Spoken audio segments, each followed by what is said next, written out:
भरत क्षेत्र के समर्थ आचार्य श्री कुंकुन देव रचित ग्रंथादिराज समय सार पे स्वाध्याय चल रहा है। उसमें अंतिम नौमा अधिकार सर्व विशुद्ध ज्ञान अधिकार, उसकी भूमिका आगे हो गई है। आज उसकी कुंकुन आचार्य की प्रथम जो चार गाथाएं है, 308 से 311, उसकी चर्चा आज करेंगे।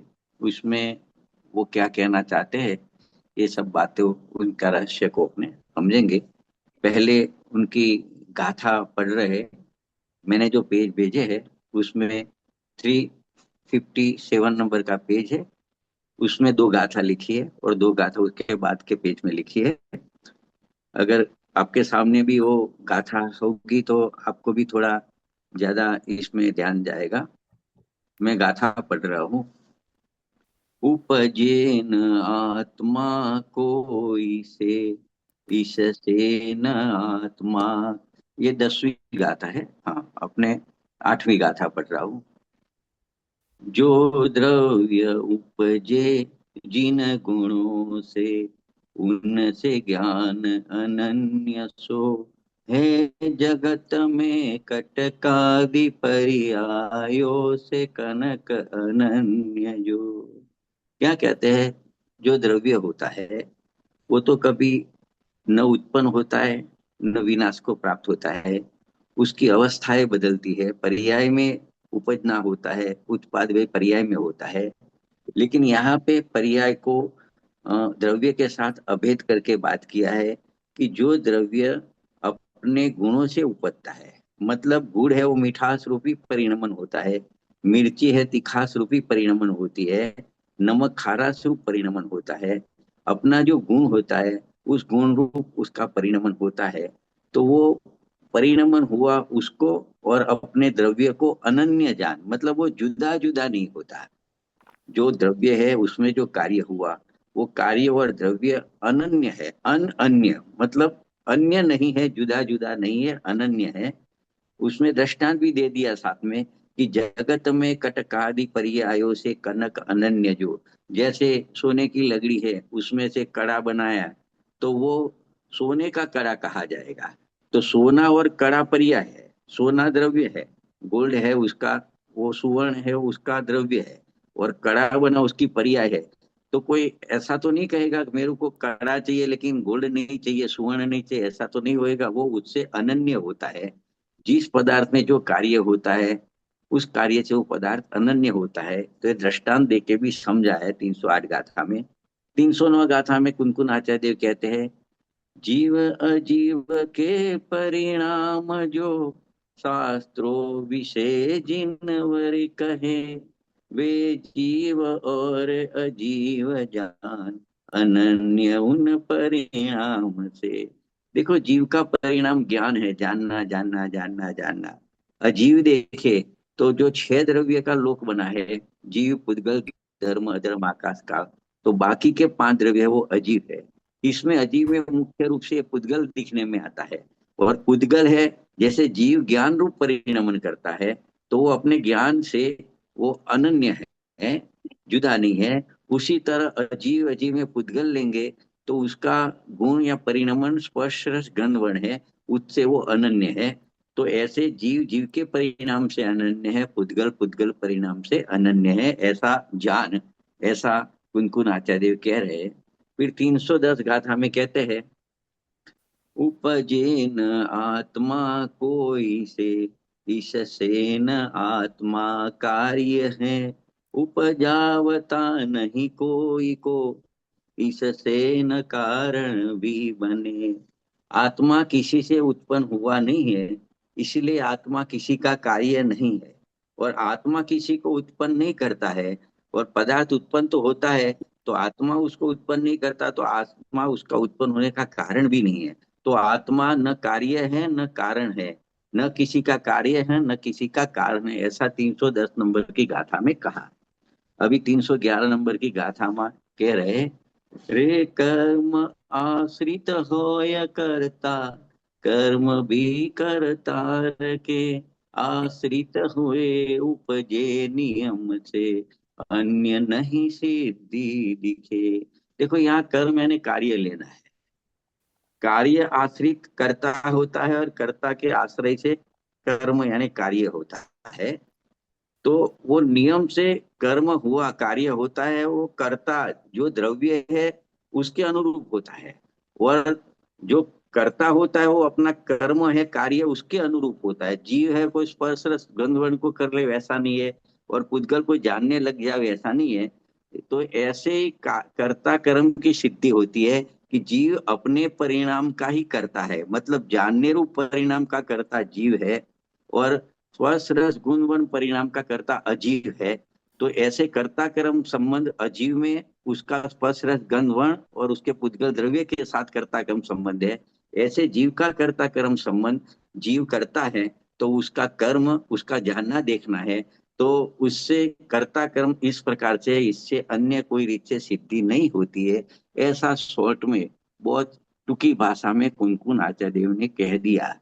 अभी उसको अमृत चंद्र आचार्य देव ने 358 नंबर के पेज पे टीका लिखी है और उसको समझाया है। तो टीका की जो कोई भी 8-10 लाइन है उसको सीधे सीधे नहीं पढ़ते अपने, उसको एक पोस्टर जैसा बनाया है, एक चार्ट बनाया है, मतलब पॉइंट आउट किया है। और एक एक पॉइंट को लेके एक एक बात को समझते हैं कि उनको आचार्य देव ने क्या कहा है। वो अमृत चंद्र आचार्य देव वो स्पष्ट कर रहे हैं। उन्होंने संस्कृत में टीका लिखी है, यहाँ इसका हिंदी अनुवाद आदरणीय हिम्मत भाई ने किया है। तो उसको थोड़ा चार्ट के माध्यम से पढ़ेंगे। आप चार्ट ला सकते हैं पूर्वी जी?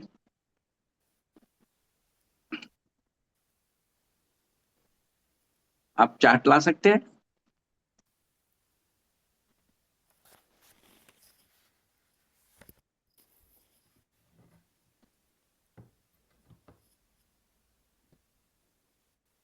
पूर्वी नहीं है शायद वहाँ।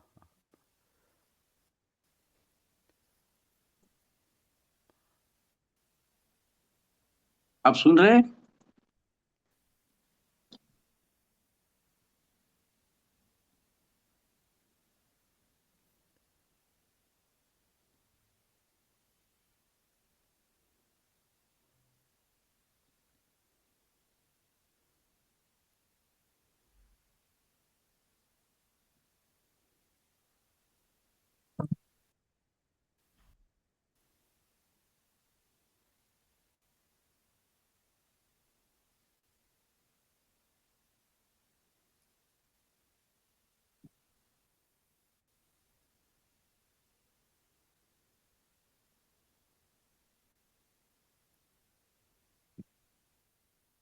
यहाँ हाँ, 308 से 311 की टीका लिखी है अमृत चंद्र आचार्य देव, यही बात को समझाना चाहते हैं। तो इसमें पहले तो जीव को अकर्ता सिद्ध किया है।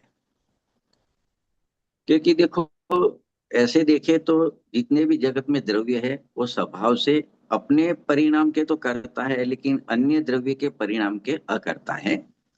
लेकिन यहाँ जो प्रयोजन है, जीव दुखी है, सुखी भी जीव होता है।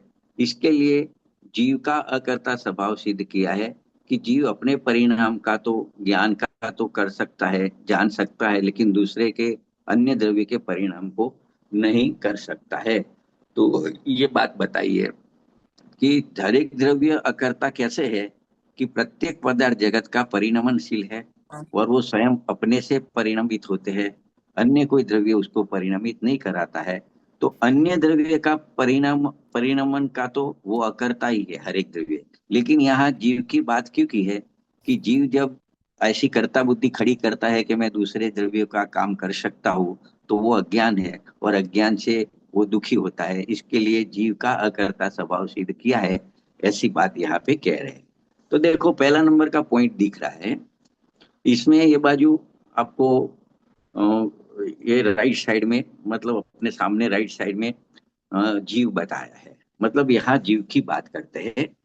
और कुनकुन आचार्य देव ने जो बात कही कि द्रव्य अपने गुण से उपजता है और उससे वो अनन्य है, तो उसके लिए अमृत चंद्र आचार्य ने ऐसी लाइन लिखी कि प्रथम तो जीव क्रमबद्ध ऐसे अपने परिणामों से उत्पन्न होता हुआ जीव ही है, अजीव नहीं है।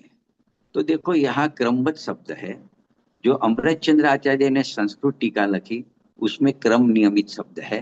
क्रम नियमित और क्रमबद्ध एक अर्थ है, उसको अपने सेकंड पॉइंट में समझेंगे। अभी तो खाली यहाँ ये कह रहे हैं कि जीव की बात कर रहे हैं कि जो जीव है वो क्रमबद्ध ऐसे अपने परिणामों से उत्पन्न होता है। मतलब कोई भी द्रव्य होता है तो काल के अनादि अनंत जितने समय है उतने समय में उसके पर्याय में होती है, उतनी पर्याय होती है, और पर्याय में कुछ ना कुछ कार्य होता है। तो वो क्रमबद्ध है ऐसा यहाँ पे लिखा है। और वो जब कार्य होके उत्पन्न हुआ, मतलब पर्याय उत्पन्न हुई, तो द्रव्य को अभेद करके कहा वो द्रव्य उत्पन्न हुआ। तो जीव में कुछ कार्य हुआ, तो वो कार्य जीव रूपी होगा, अजीव रूप नहीं होगा। जीव का परिणमन है, वो परिणमन को मिला के जीव को देखेंगे तो वो जीव ही रहेगा, वो अजीव नहीं बन जाएगा। तो ये पहला पॉइंट है। दूसरे पॉइंट में देखो तो बाजू में फोटो में अजीव दिखा है, मतलब कुछ भी दिखा सकते हैं अजीव में, पुद्गल कोई का कोई भी चीज दिखा सकते हैं।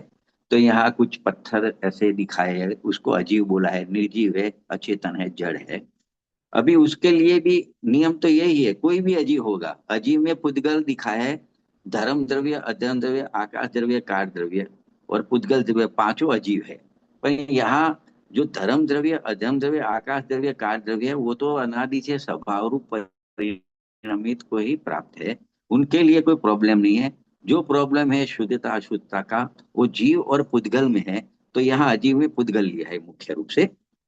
तो देखो, जिस प्रकार जीव क्रमबद्ध ऐसे अपने परिणामों से उत्पन्न होता हुआ जीव ही है, अजीव नहीं हो जाता, उसी प्रकार अजीव भी, अजीव में भी कोई भी अजीव होवे, उसमें वो भी अपने क्रमबद्ध परिणामों से उत्पन्न होता हुआ अजीव है, वो जीव नहीं बन जाता है। ऐसा क्यों होता है, ये तो यहाँ पे सिद्ध करना है कि जब जीव परिणमन परिणमित होता है, वो जीव ही रहता है, वो अजीव नहीं हो जाता है। अजीव परिणमित होता है तो वो अजीव ही रहता है, वो जीव नहीं हो जाता है। या तो इसमें ये कहना है कि जीव का परिणमन अजीव नहीं कराता और अजीव का परिणमन जीव नहीं कराता, दोनों द्रव्य भिन्न भिन्न है, दोनों का परिणाम भिन्न भिन्न है, दोनों का परिणमन भिन्न भिन्न है। वो अपने से परिणमते हैं, दूसरे से परिणमते नहीं है। ये बात यहाँ बतानी है। तो देखो, अजीव की बात करें ना, तो जैसे उसको दृष्टांत से अपने समझ सकते हैं कि अजीव है, मतलब अपने गेहूं लिए जो रोटी बनाते हैं, वो गेहूं भी अपने क्रमबद्ध परिणाम में, मतलब उसका जब रोटी बननी होती है तो वो अपना रोटी रूप परिणाम उसमें होता है, रोटी उत्पन्न होती है। तो जब रोटी उत्पन्न हुई तो वो गेहूं में से रोटी हुई, गेहूं की ही रोटी होएगी, वो कोई बाजरे की मकई की नहीं हो जाएगी। ऐसे कोई लोहा है, लोहे में से कोई खेती बाड़ी का औजार बनाया, तो वो लोह रूपी रहेंगे, वो सुवर्ण नहीं हो जाएंगे। और ऐसे सोनार है, वो सुवर्ण में से कोई आभूषण बनाता है, तो वो सुवर्ण रूप ही रहता है, वो कोई मतलब लोहे रूप या पीतल रूप, तांबे रूप नहीं हो जाता है।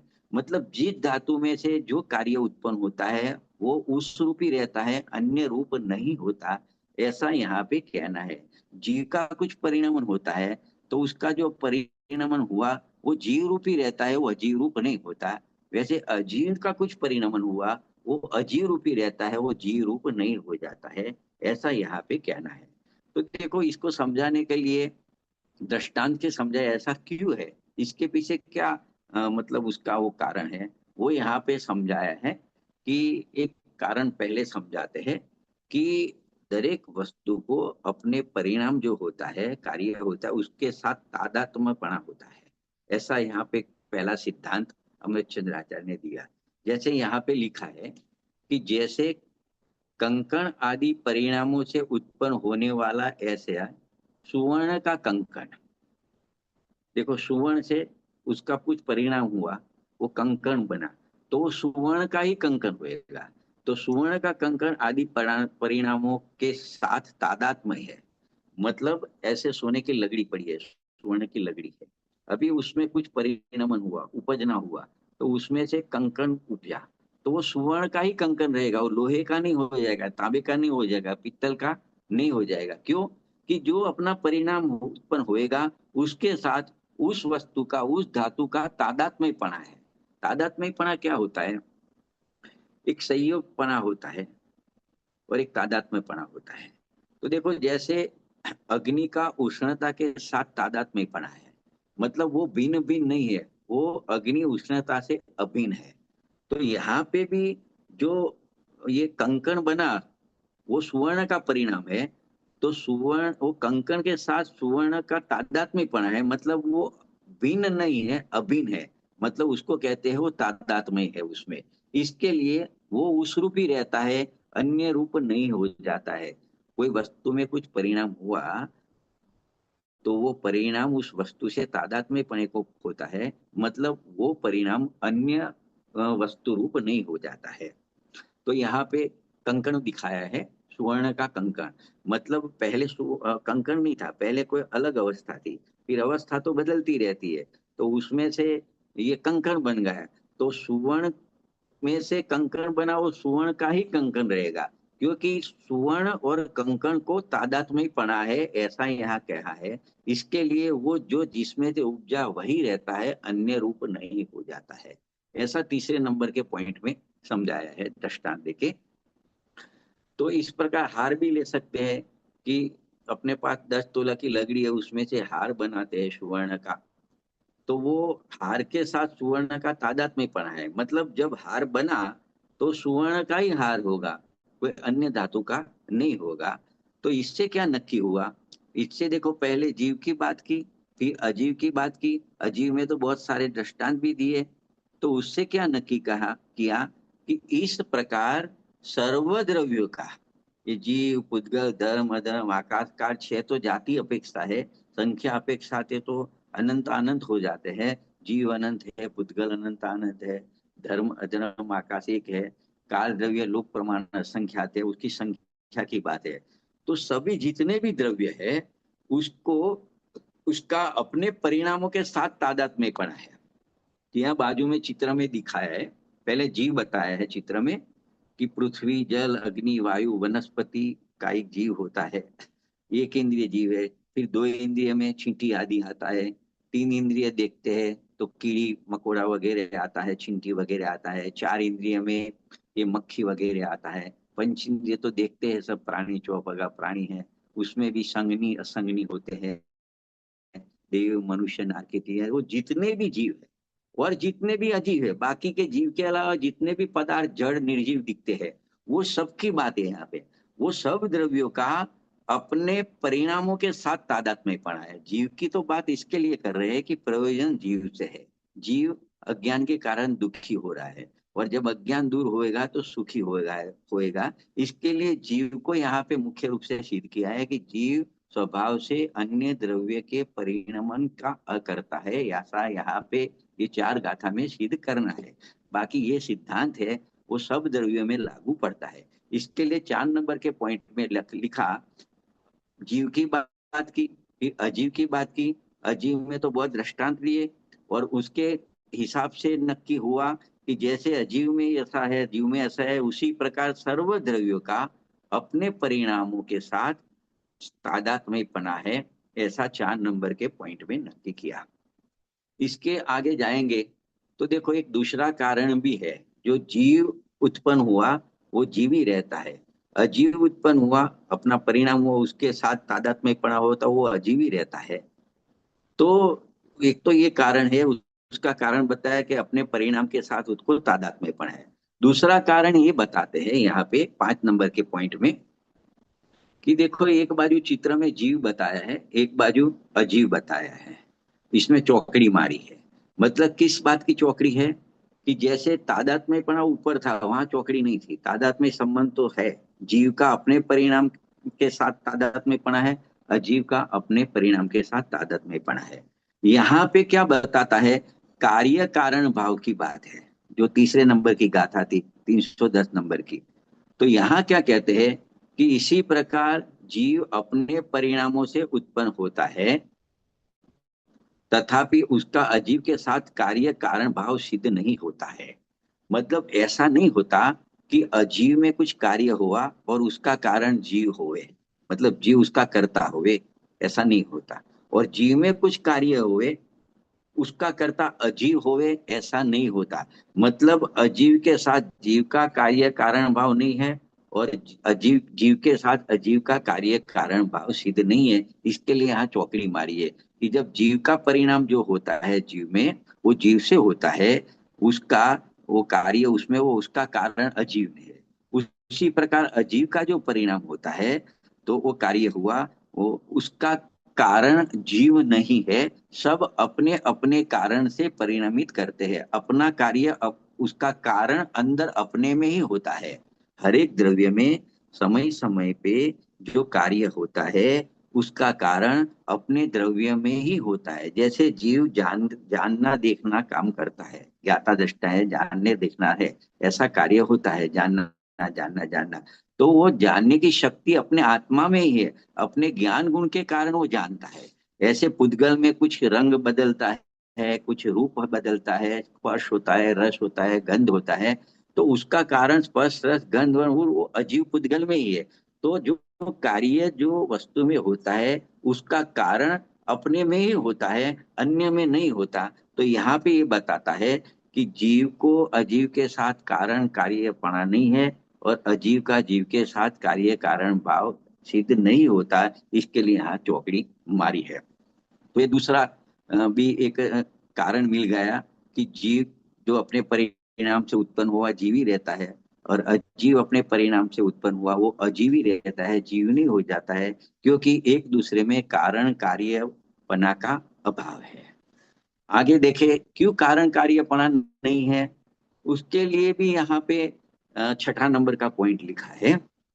क्योंकि सर्व द्रव्यों का अन्य द्रव्य के साथ उत्पादक भाव का अभाव है। किस प्रकार से है उत्पादक भाव, किसे कहेंगे? देखो, एक तो उत्पाद होता है, जैसे बाजू में चित्र बताया है कि यहाँ एक मिट्टी में से घड़ा बन रहा है। तो घड़ा उत्पन्न हुआ, उत्पाद हुआ घड़े का, और उत्पादक यानी उसको उत्पन्न करने वाला कौन है? तो कैसे कि मिट्टी उसको उत्पन्न करती है। अन्य वो जीव बताया है, मतलब कुम्हार का जीव बताया, वो उसको उत्पन्न नहीं करता है। यहाँ पे वो तो मात्र निमित्त है, ऐसा बताएंगे आगे जाके। इसके बाद की दो गाथा आएगी, वो एक दूसरे के साथ निमित्त निमित्तिक पना है, कर्ता कर्म पना नहीं है। वो 312 और 313 नंबर की गाथा में आएगा। वो आज चलेगी या अगले सेशन में चलेगी। लेकिन यहाँ पे दिखता तो ऐसा है कि कुम्हार मिट्टी में से घड़ा बना रहा है। तो ये उत्पाद बाजू में घड़ा बता दिया। तो यहाँ घड़ा बन रहा है, बाजू में पूरा घड़ा तैयार हो गया है। तो ये घड़े का उत्पाद हुआ। तो उसका उत्पादक कौन है? तो क्या वो जीव नहीं है, अजीव ही है। अजीव यानी मिट्टी में घड़े रूप परिणमन करने की योग्यता है, वही उसका कारण है। और मिट्टी का परिणमन होके जो घड़ा हुआ वो कार्य है। तो वो मिट्टी में ही कारणपना है, और मिट्टी में ही कार्यपना है। अन्य जीव है वो उसका कारण नहीं बन सकता। इसमें कार्य अजीव में हुआ और उसका कारण कोई जीव बन जावे, ऐसा नहीं है, ये समझाना है। अनादि से ये जीव को पर की कर्तृत्व का अभिमान होता है कि मैं कार्य कर सकता हूँ। कुम्हार घड़ा बनाता है, सोनार आभूषण बनाता है, लोहार सब औजार बनाता है, तो वो कड़िया ये दीवार मकान वगैरह बनाता है। तो आरोपित कथन है, व्यवहार से कह सकते हैं, लेकिन वो वस्तु में अपनी योग्यता स्वयं रही है, वही कार्य होता है। जैसे जो मिट्टी में से घड़ा बनता है, तो मिट्टी में घड़े रूप होने की योग्यता है, इसके लिए बनता है। कोई अपनी नदी वगैरह होती है, रिवर, उसमें से जो बाजू में रेती पड़ी रहती है उसको लेके आवे तो उसमें से घड़ा नहीं बनेगा, क्योंकि उस मिट्टी में उसमें घड़ा बनने की योग्यता ही नहीं है।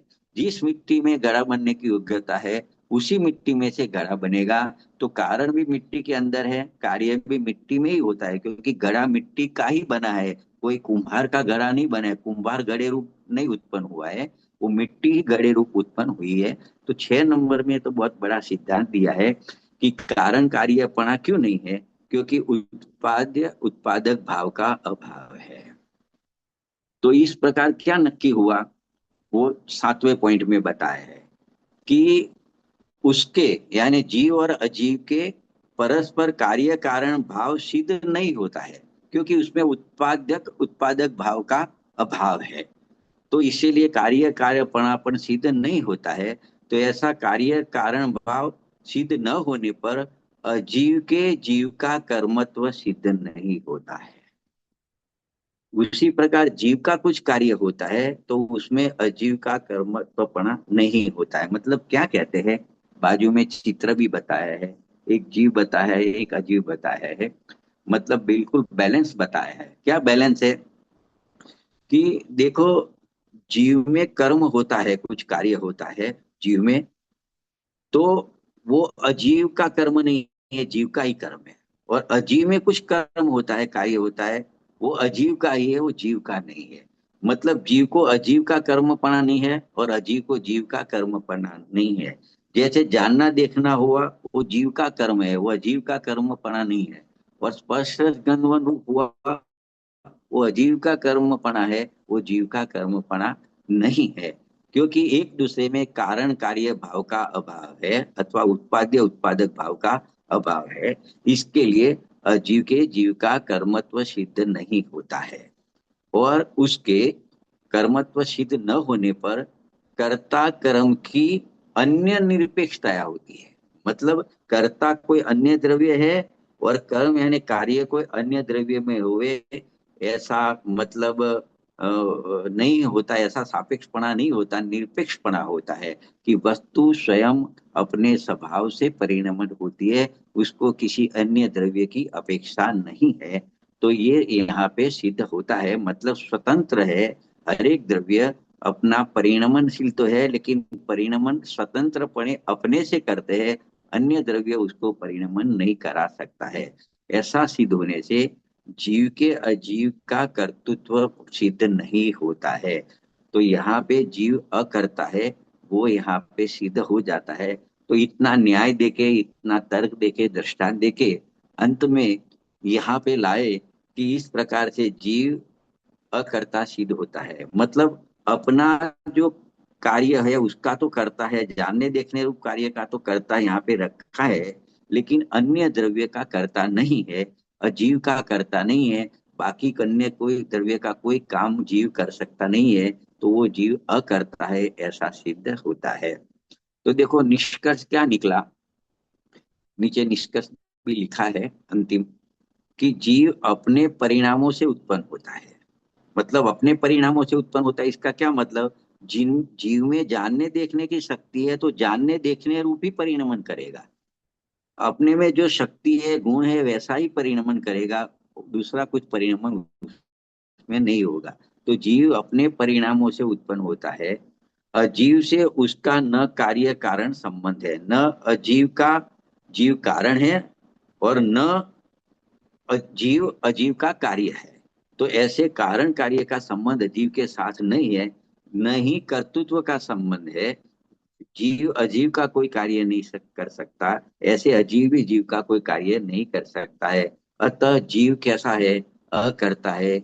ये अकर्तापना जीव का, ये 308 से 311 नंबर की गाथा में आचार्य भगवान ने समझाया है। उसमें पहला और दूसरा जो पॉइंट है उसको थोड़ा समझते हैं इस प्रकार से।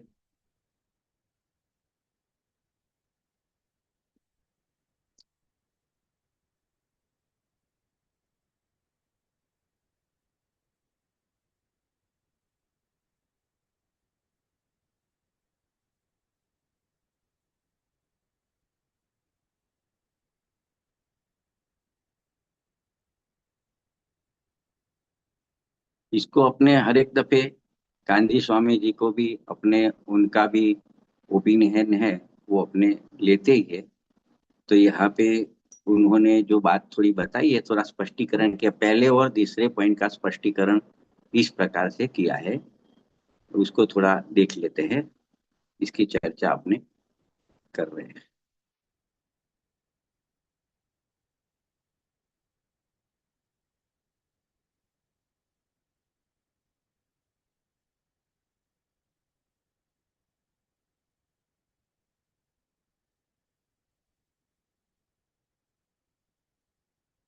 थोड़ा पेज फिर गया है, हाथ अड़ गया है ना, थोड़ा टच हो गया है, तो पेज थोड़ा फिर गया है, इसके लिए थोड़ा दिक्कत पड़ रहा है।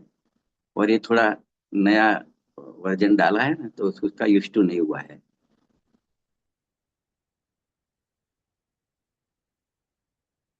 तो पराधीनता पराधीनता ही होती है। इसको कहते हैं क्रमबद्ध। जिस समय जो पेज को खुलना है उसी समय ही वो पेज खुलेगा। ये क्रमबद्ध पर्याय का सिद्धांत इसमें लागू होता है।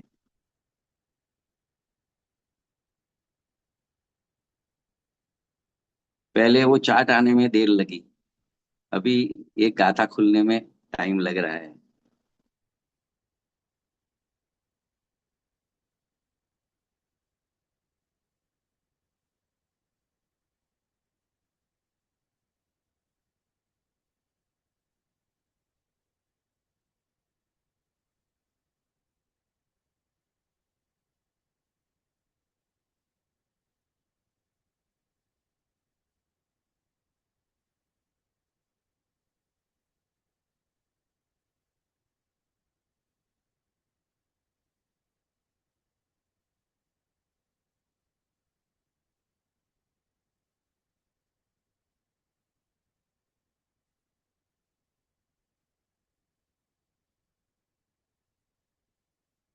देखो,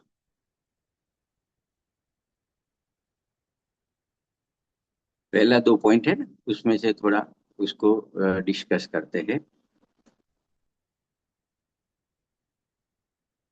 जो एक क्रमबद्ध शब्द पड़ा है उसको थोड़ा समझना है। क्रमबद्ध को यहाँ पे किस तरह से समझाया है, बहुत अच्छा चौपट किया हुआ है।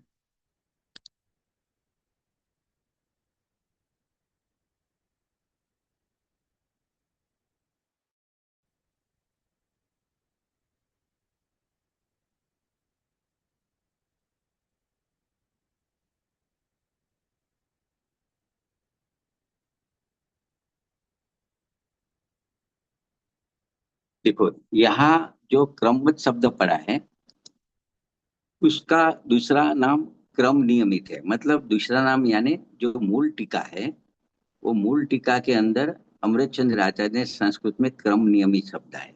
तो क्रम नियमित कहो या क्रमबद्ध कहो, दोनों एक ही बात है।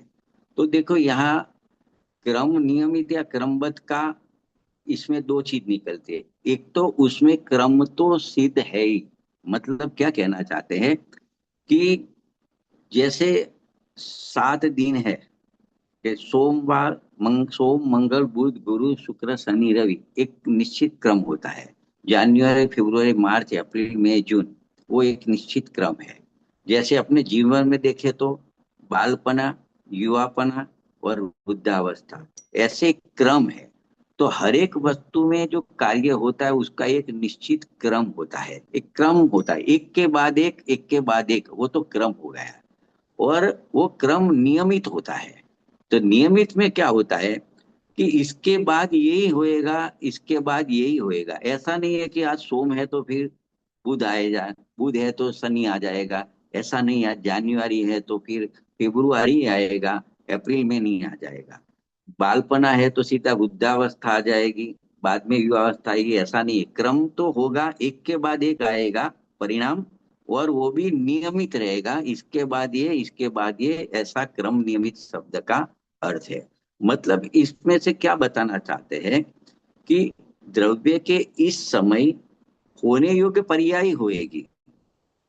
मतलब अभी जो होना है परिणमन वो ही होएगा, दूसरा कोई नहीं होगा, ये निश्चित है। मतलब तात्पर्य ये है कि जीव में जो पर्याय जिस समय होनी होती है वे अपने स्व अवसर में ही प्रकट होती है।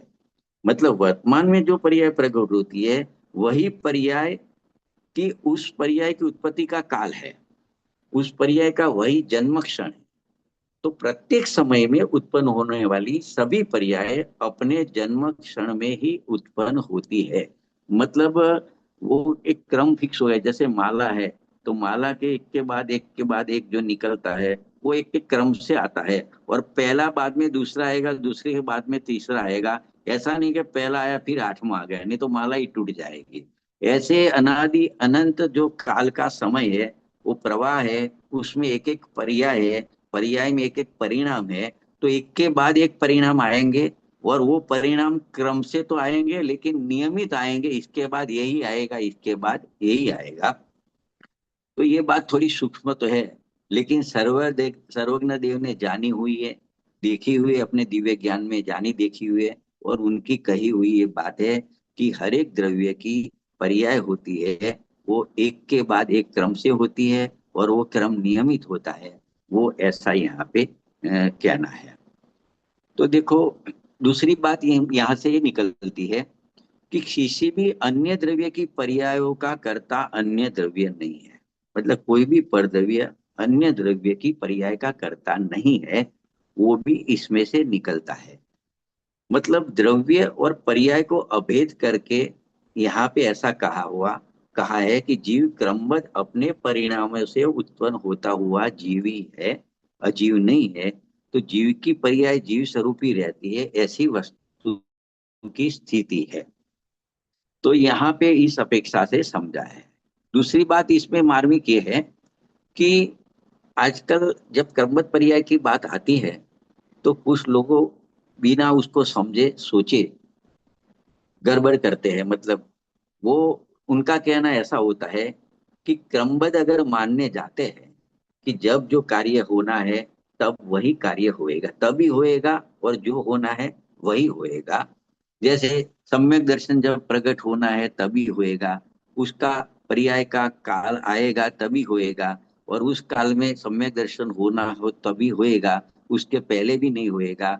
और अभी मिथ्या दर्शन है तो सम्यक दर्शन नहीं आएगा। मतलब क्रमबद्ध पर्याय मानने पर पुरुषार्थ का लोप हो जाएगा। जब सम्यक दर्शन अपने स्वकाल में आने वाला है, तो सम्यक दर्शन का पुरुषार्थ करने का कहाँ रहा, उसका उनका मानना है। जो क्रमबद्ध को पूरी समझे नहीं समझते हैं उसको, क्रमबद्ध के सिद्धांत को, उनको ऐसा होता है कि अभी सब क्रमबद्ध माने जाएंगे तो कुछ करने का रहा ही नहीं है, तो पुरुषार्थ का ही लोप हो जाएगा। ऐसा कई लोगों को प्रश्न रहता है। उनको मन में ये रहता है कि सब कुछ नियत ही है, तो जीव को करने को कुछ रहा ही नहीं है, क्या करना है, कुछ अब जो होना है सो होता है। तो उनको यहाँ समझा रहे हैं कि वस्तु व्यवस्था तो जो है वो नियत है और स्वाधीन है। दो बात निकली, क्रमबद्ध है, क्रम नियमित है, तो नियत हो गई, और स्वाधीन है, या अपना परिणमन अपने से ही होता है, अन्य द्रव्य से नहीं होता है। तो वस्तु व्यवस्था में जो परिणमन है वह नियत है और स्वाधीन है ही। इसको क्या होता है कि इस व्यवस्था में मैं कुछ फेरफार करने की चेष्टा करूं तो मैं पुरुषार्थ मैंने किया, ऐसा उसको लग रहा है, अज्ञानी को लग रहा है। परंतु सच्ची में वह पुरुषार्थ है ही नहीं है, यह तो मिथ्या विकल्प है। जब नियत है सब कुछ और स्वाधीन है, उसमें कुछ करने की मतलब गुंजाइश ही नहीं है, फिर भी विकल्प करना कि मैं उसमें कर दूं, और वो ऐसा मान ले कि मैं उसको पुरुषार्थ मान ले, तो कहते हैं ये पुरुषार्थ है ही नहीं, वो तो मिथ्या विकल्प है, मिथ्या कल्पना है। क्योंकि प्रत्येक द्रव्य की पर्याय अपनी मर्यादा तोड़ के उत्पन्न नहीं होती है, मर्यादा को पालन करते हुए उत्पन्न होती है। मतलब मर्यादा क्या है कि पर्याय आएगी, एक तो एक के बाद एक आएगी, और वो क्रम से तो आएगी लेकिन नियमित भी होगी। जब जो आनी है तब वही आएगी, वैसी उसकी मर्यादा है, उसको कभी तोड़ती नहीं है। तो वास्तव में देखें तो द्रव्य की पर्याय अपने स्वकाल में पर के कर्तापने के बिना स्वतंत्र स्वाधीन रूप से, क्रमबद्ध रूप से अपने से ही उत्पन्न होती है। जिसने ऐसी श्रद्धा की, इस बात को जिसने स्वीकार किया, वही सच्चा पुरुषार्थी है। पुरुषार्थ इसको ही कहते हैं कि भगवान ने अपने दिव्य ज्ञान में जो वस्तु व्यवस्था देखी है, परिणमन की व्यवस्था देखी है कि सब क्रम नियमित है, उसको स्वीकार करना, उसको समझना और ऐसी प्रतीति करना, उसका नाम पुरुषार्थ है। लेकिन जो हो रहा है क्रम से, क्रम नियमित, उसमें कुछ फेरफार करने की विकल्प करना, वो तो मिथ्या कल्पना है। तो वो पुरुषार्थ ही नहीं है। पुरुषार्थ तो यही है कि जो सिद्धांत है क्रमबद्ध का, उसको स्वीकार के अपने श्रद्धा में लाना, वही सच्चा पुरुषार्थ है। क्योंकि क्यों पुरुषार्थ उसको कहा, क्योंकि जब ऐसा जीव मानने लगेगा कि मैं अन्य द्रव्य में कुछ फेरफार कर सकता नहीं हूं, तो पर से तो दृष्टि हट गई, स्व में आ गई। तो स्व में भी मेरे भी जो पर्याय जब होनी है तब होगी, तो जब वो भी क्रमबद्ध है, अन्य द्रव्य की पर्याय क्रमबद्ध क्रम नियमित है, ऐसे मेरे स्वद्रव्य की पर्याय भी क्रमबद्ध और क्रम नियमित है। जब ऐसी श्रद्धा होती है तो उसको करने का कुछ रहता नहीं है। तो उपयोग अपने आप ज्ञान ज्ञान में स्थिर हो जाता है। अभी ज्ञान को विकल्प रहता है, मैं बाहर में फेरफार करूं, मेरे में सम्यक दर्शन ला लूं, मैं मोक्ष ला दूं, मोक्ष मार्ग प्रकट कर लूं, तो कुछ करना करना करना ऐसा विकल्प रहता है। लेकिन ऐसा स्वीकार हो गया कि बाहर में भी जो होता है वो क्रम नियमित होता है, मेरे जितने गुण है उसका जो परिणमन होता है वो भी क्रम नियमित होता है। तो अभी मेरे को कुछ करना है ऐसी बात ज्ञान में रहती नहीं है, तो ज्ञान ज्ञान में ही रहता है, ज्ञान ज्ञान में स्थिर रहता है। तो ज्ञान का अनुभव हो जाता है, उसका नाम ही सच्ची में पुरुषार्थ है। तो ये क्रमबद्ध पर्याय का जो सिद्धांत है, उससे ये समझना है कि हर एक कार्य अपने स्वकाल में उत्पन्न स्वयं होते हैं, स्वाधीनपने होते हैं। और ऐसा स्वीकार करने से, ऐसी श्रद्धा करने से ये कर्तापने का मिथ्या विकल्प है वो मिट जाता है, और ज्ञान बिल्कुल फ्री हो जाता है। वो भार है कुछ करने का, अभिमान है, वो सब निकल जाता है। उसको सच्चा पुरुषार्थ कहते हैं। उसको ऐसे दृष्टांत वगैरह से भी तीसरे चौथे पॉइंट में समझाया है। मतलब कोई जड़ का काम लो, कार्य देखो कि ये शरीर मन वाणी है।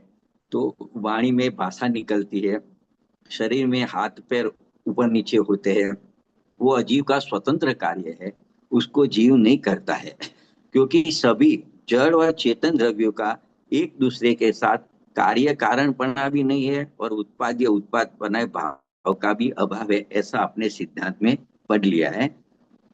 तो एक जीव अजीव का तो काम नहीं कर सकता, जीव जीव का भी काम नहीं कर सकता। सच्ची में देखे तो कोई एक जीव मर रहा है, तो दूसरे जीव को उसको बचाने की दया का परिणाम आ सकता है, और उसने परिणाम दया का किया, और सामने वाले जीव की रक्षा हो गई, मतलब वो बच गया, मरने मरने मर रहा था तो बच गया।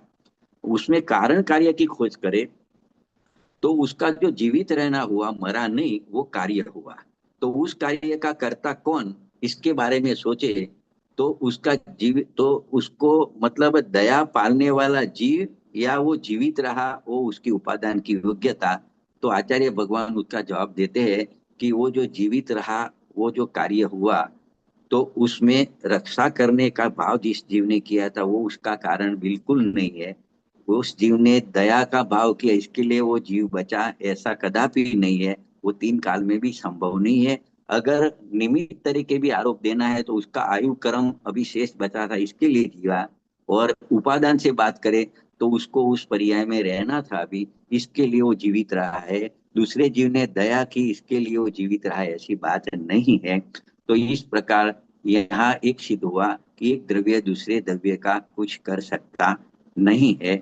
तो इस प्रकार से यहाँ से निष्कर्ष क्या निकलता है कि कि आत्मा परद्रव्य से भिन्न अपने परिणामों का तो करता है, लेकिन पर के परिणाम का अकर्ता है।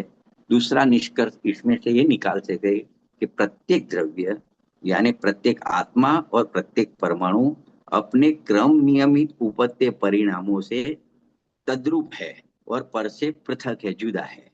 जीव जीव के परिणाम के साथ तद्रूप है, अजीव अजीव के परिणाम के साथ तद्रूप है, लेकिन एक दूसरे से वो पृथक है, जुदे जुदे है, ऐसा यहाँ पे निकलता है। तो इस प्रकार जीव अपने परिणामों का करता है, अजीव अपने परिणामों का करता है। तो इस प्रकार से जगत में जितने भी द्रव्य है, अनंत द्रव्य है, वो तीनों काल इस प्रकार से टिके हुए हैं और परिणमन करते रहे हैं। तो जीव अपने परिणाम को भी या अन्य द्रव्य परिणाम को भी करे, ऐसा पदार्थ का स्वरूप नहीं है। इस कारण जीव पर का अकर्ता ही ठहरता है। तो एक गाथाओं में से भगवान आत्मा को यानी अपनी आत्मा को, जीव को अकर्ता सिद्ध किया गया है। तो इस प्रकार से चार गाथा का सारे निकलता है, जीव अकर्ता है। तो अकर्तापने की श्रद्धा लाके ये जो कर्ता बुद्धि का जहर चढ़ा हुआ है अनादि से, जिससे बंद होता है संसार, परिभ्रम होता है, तो अकर्तेपणे का मिथ्या अभिमान छोड़ के और जो होता है उसका ज्ञाता दृष्टा बन के रह जावे, तो वो वितराग भाव रूप परिणमित होता है, और उसको सम्यक दर्शन ज्ञान चारित्र की प्राप्ति हो जाती है। तो ये चार गाथा का ये निष्कर्ष निकलता है। तो यहाँ पे अपना समय भी हुआ है, तो यहाँ पे अपने विराम लेते हैं।